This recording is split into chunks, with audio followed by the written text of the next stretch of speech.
Otep, bien-aimés frères et sœurs, vous connaîtrez la vérité et la vérité vous affranchira. Ça, c'est pas moi qui le dis, c'est la Bible qui le dit.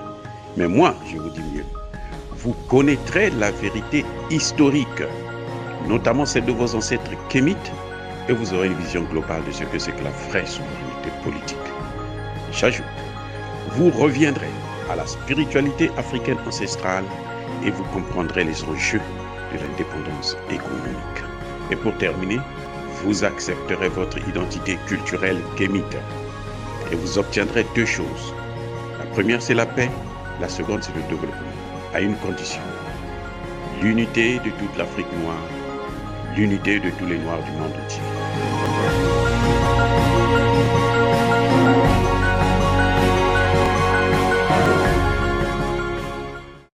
Otep à tous, bienvenue sur la chaîne des panafricanistes par essence, par conviction et par excellence. Celle des citoyens kémites par nécessité et obligation de combat.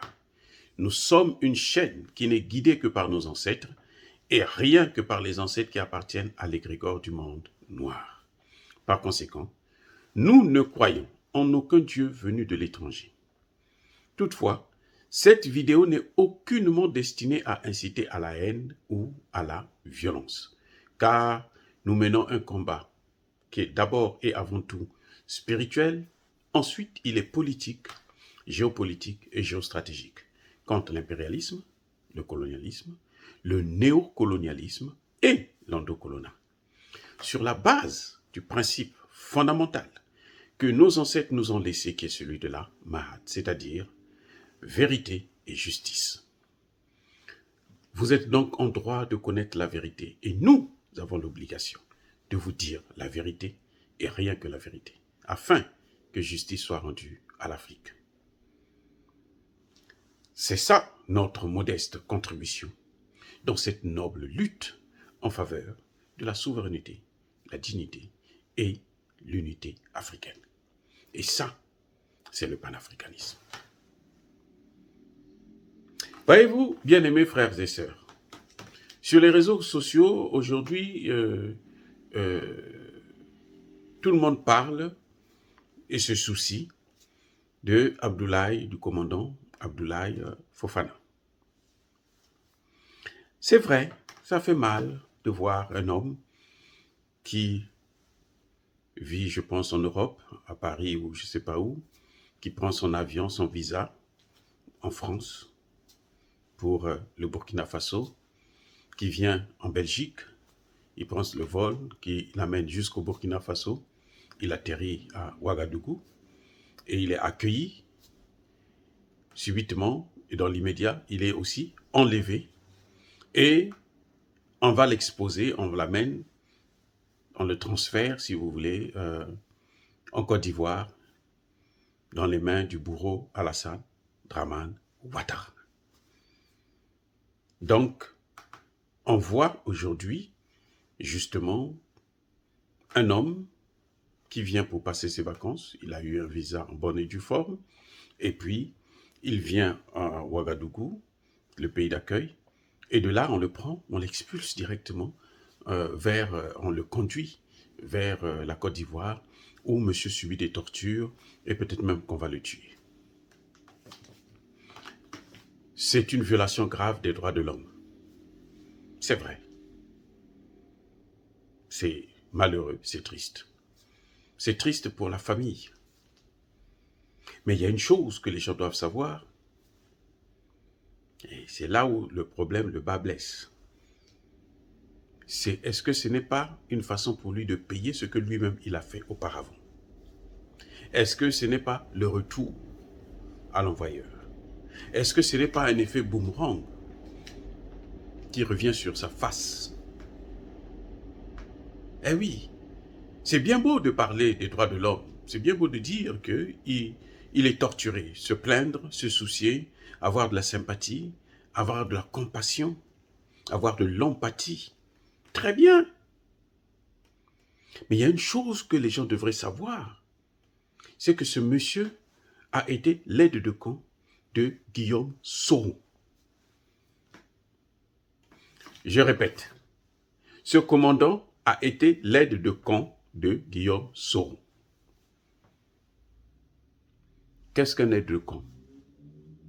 C'est un militaire de carrière.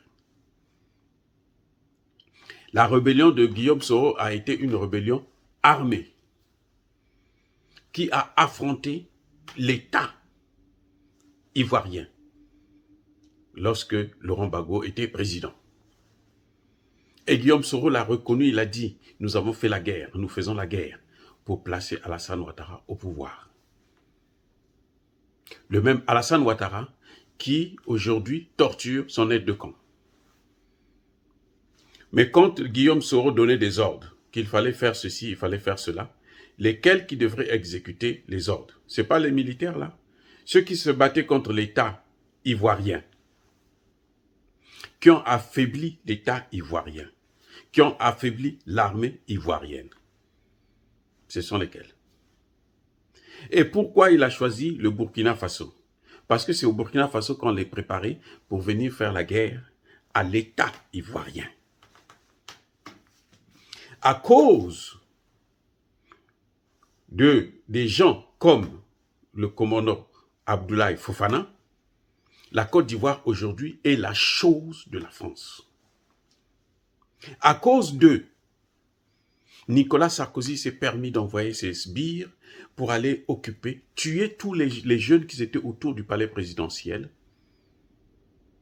pour aller prendre Laurent Gbagbo. À cause de ces gens-là, avec son Guillaume Soro, la Côte d'Ivoire actuellement est devenue une grande base militaire occidentale, française, américaine, ainsi de suite. À cause de ces gens, de ce commandant et ses alliés, et son maître Guillaume Soro, la Côte d'Ivoire a perdu plus de 3000 hommes, femmes et enfants. À cause d'eux, la Côte d'Ivoire aujourd'hui n'est plus une démocratie. Ce n'est pas une démocratie. Est-ce que, dites-moi, il faut se soucier du commandant qui est en train de payer le prix, qui est en train de se faire torturer par son ancien maître, celui avec lequel ils ont détruit la Côte d'Ivoire, ou bien il faut se soucier d'abord et avant tout des victimes de Guillaume Soro, des victimes d'Alassane Ouattara, des victimes de ce commandant Fofana. Vous savez, nous les Africains, nous devons arrêter d'être sentimentaux. On veut régler nos problèmes par des sentiments. Non, ça ne se fait pas, c'est pas comme ça. C'est pour ça d'ailleurs que les autres, le Coderme, ont toujours avantage sur nous. Parce qu'ils savent que nous, on peut nous prendre par les sentiments. Il faut que ça s'arrête. Puisque c'est un point faible, il faut que ça s'arrête. Quelqu'un qui a commis ses erreurs, il doit payer. Il doit payer. C'est aussi simple que ça. Il doit payer. Parce que ce commandant n'est pas en exil pour rien. Il était l'aide de camp de Guillaume Soro. Guillaume Soro, c'était une rébellion armée qui a tué des gens de Bouaké jusqu'à Abidjan.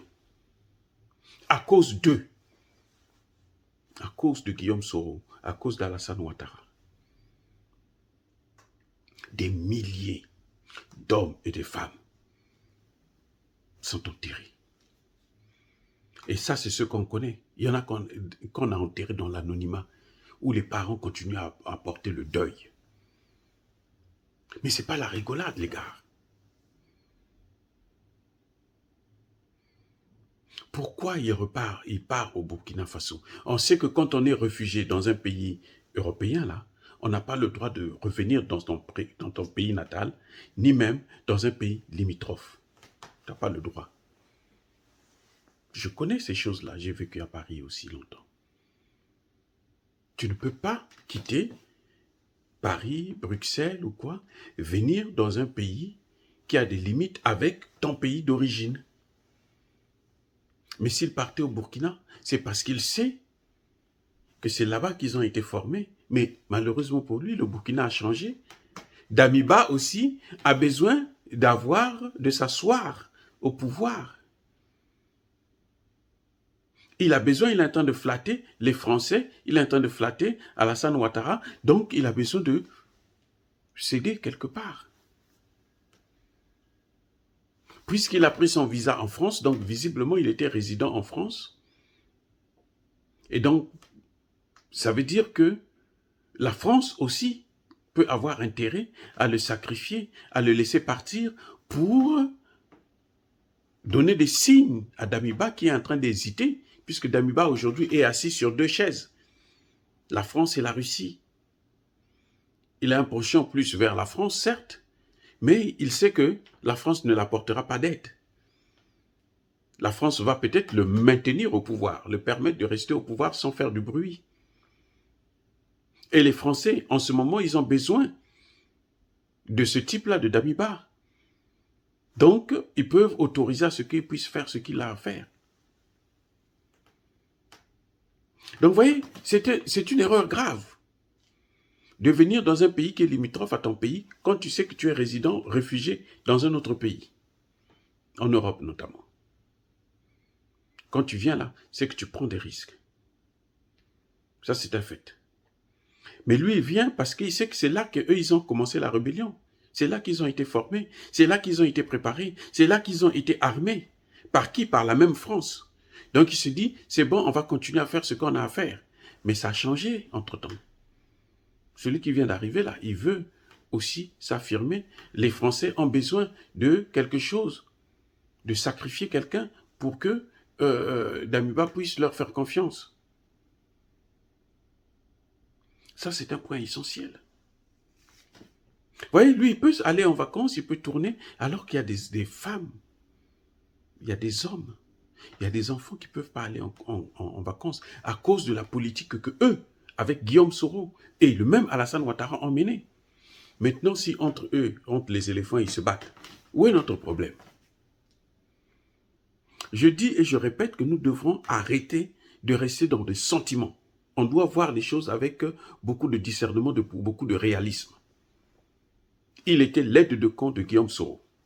Guillaume Soro, c'est la rébellion. Ce sont des Guillaume Soro là qui ont amené ce que... Vous voyez les bébés noirs, avant la rébellion de Guillaume Soro là, et d'Alassane Ouattara, il n'y avait jamais des microbes. Ces gens-là, ces jeunes enfants qui sont là à assassiner les gens n'importe comment, il n'y en avait pas en Côte d'Ivoire. Maintenant, il y en a. La Côte d'Ivoire est divisée. Les Ivoiriens qui vivaient avec les chrétiens et les musulmans qui vivaient sans problème, aujourd'hui là, vous avez beau dire tout ce que vous voulez. Ils se regardent en chien de faïence. Ils ne s'aiment pas. Parce que pour réunifier des gens comme ça, réconcilier des populations qui se sont battues comme ça s'est passé en Côte d'Ivoire, eh bien, ce n'est pas aussi facile que ça. Surtout qu'il n'y a pas eu, après ça, il n'y a pas eu une démocratie. Alassane Ouattara a pris le pouvoir et il a le temps de gérer s'il fait la dictature. Vous voyez, vous savez, pour moi, il est en train de payer ce que... Le sang des gens, ça parle, les gars. Le sang, il parle. Et je crois que ce qui est important pour nous, c'est de tirer les leçons. Vous qui, parce qu'on vous donne de l'argent, parce que vous avez faim, parce que vous voulez mener une grande vie, vous êtes obligés de sacrifier nos pays. Vous êtes obligés de sacrifier des communautés. Vous êtes obligés de jouer le jeu des Occidentaux et notamment de la France pour diviser, pour détruire, pour tuer les autres. Et vous, vous vivez bien. Lorsque vous payez, ne venez pas vers nous pour qu'ensemble on puisse pleurer.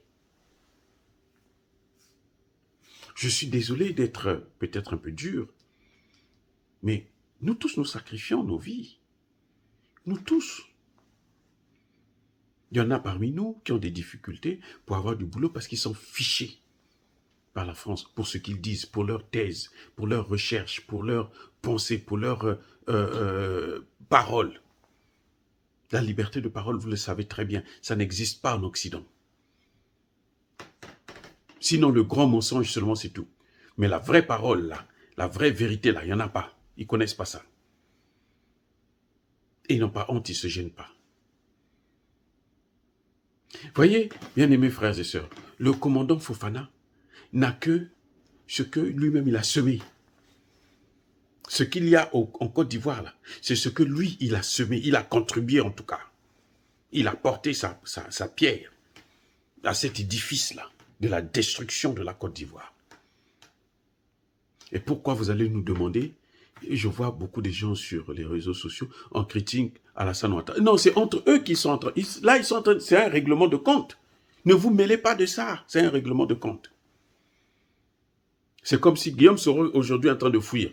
Mais qui a amené Alassane Ouattara au pouvoir? C'est ce même Guillaume Soro. Il doit payer les conséquences de ce qu'il avait fait, de ses choix politiques. Et c'est ça la vraie leçon que je vous demande de tirer. Sachez-le que chaque fois que vous posez une action politique qui met la vie des autres en danger, vous pouvez aussi un jour payer ça. Je répète, chaque fois que vous mettez la vie des autres en danger, vous aurez un jour, tôt ou tard. Si ce n'est pas vous, ça va être vos enfants qui payeront. Vous voyez aujourd'hui le sentiment anti-français qui est en train de grandir en Afrique. Mais ce n'est pas gratuit. C'est la politique que la France elle-même a menée en Afrique. Elle nous a appris à haïr notre propre frère, notre voisin, notre ami. Eh bien, voilà qu'elle-même, elle subit ça et ils se plaignent. Ils veulent que nous, on puisse trouver des moyens pour essayer de aborder les choses autrement. Non. On les chasse en Afrique, on les chasse au Mali, on les chasse au Centrafrique, ils n'ont qu'à partir, c'est tout. C'est ce qu'ils ont semé. Ils n'ont pas voulu parler avec les Africains, mais non, ils n'ont qu'à payer le prix. C'est pareil pour le commandant. C'est dommage, justement. Je sais que c'est une violation des droits de l'homme. C'est dommage. Mais cette violation des droits de l'homme, là, elle est menée par quelqu'un que lui-même, il a mené là au pouvoir, en violant les droits des autres. C'est parce que Alassane Ouattara, aujourd'hui, il a tellement tué qu'il n'a pas envie de quitter le pouvoir. Parce qu'il quitte le pouvoir, on peut le foutre en prison, on peut le tuer. Donc, il cherche à rester là, à mourir au pouvoir. Ou bien, après lui, il faut que ce soit son frère, ou bien un membre de son clan, quelqu'un qu'il sait que, bon, il va le protéger. Mais gare à lui de ne pas avoir des antécédents avec lui. Ne serait-ce que politique, comme Alassane Ouattara, là, aujourd'hui, avec Guillaume Soro. Et puis, bon, il cherche Guillaume Soro, il veut le tuer. Si Guillaume Soro était en Côte d'Ivoire, peut-être qu'il serait déjà mort. Par qui? Par celui qui l'a amené au pouvoir. C'est lui qui a tout fait pour qu'Alassane Ouattara soit là, et maintenant il paye. Donc, le problème du commandant Abdoulaye Fofana, ce n'est pas un problème des Africains. Ce n'est pas un problème des panafricanistes. Au contraire, les panafricanistes, les Africains sérieux, doivent commencer à tirer des leçons à travers ce comportement-là, complotiste, d'aller toujours chercher à détruire l'Afrique pour leurs intérêts, pour les intérêts des Occidentaux. Et quand ils payent ça, les Africains n'ont rien à foutre avec ça. Dire cela, c'est inciter à la haine ou à la violence. Non. Nous n'avons aucune intention. Nous, notre problème, c'est l'épanouissement de l'Afrique. C'est tout. Nous sommes une force tranquille, nous assumons nos responsabilités. Yaba colère V. Ya ma paye. Soyez bénis les gars. J'ai dit.